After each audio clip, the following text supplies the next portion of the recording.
Trump's first overseas trip as president comes as the relationships between the United States and the region's players change directions. For more, we turn to former CIA Covert Operations Officer and President of Diligence Mike Baker and former Army Intelligence Officer Andrew Peake. Good morning to both of you. Good morning. Good morning. Well, the U.S. is changing direction on Iran, clearly. It seems to be giving up engagement instead of strengthening the rivalries in the Mideast. So what do you think, Andrew, is the beginning here? This is the beginning of what?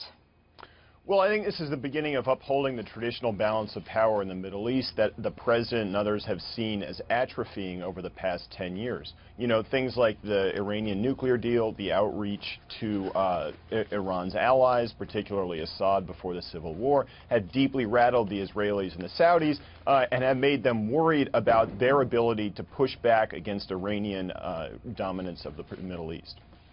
Mike Baker, what is the possibility for the ultimate deal maker, President Trump, to be able to reach the ultimate deal of peace between Israel and Palestine? Well, this is no knock against the current administration, but the odds are little to none.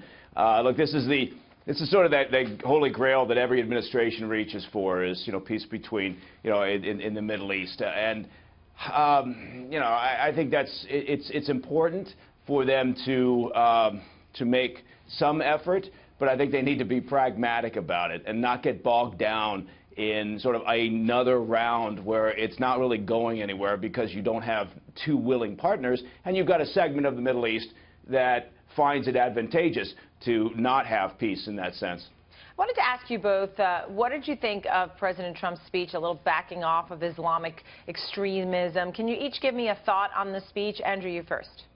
Well, I thought it was very strong. You know, I liked how he raised the issue of Islamic involvement with terrorism and called some of those regimes on the carpet.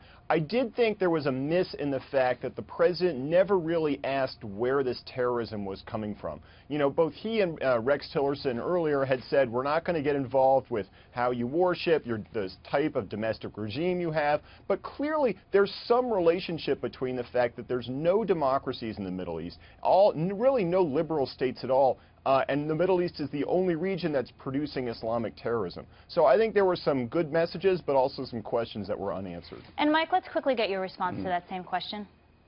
Yeah, it was realistic. It was pragmatic. It was, I suppose, if you're looking for ways to describe it, it was a refreshing change of pace from the past 8 years. I do think his comments about, you know, drive them out from your place of worship, I think that was about as far realistically as you could go at this step. I mean, this is, you know, you got to take this incrementally, I believe.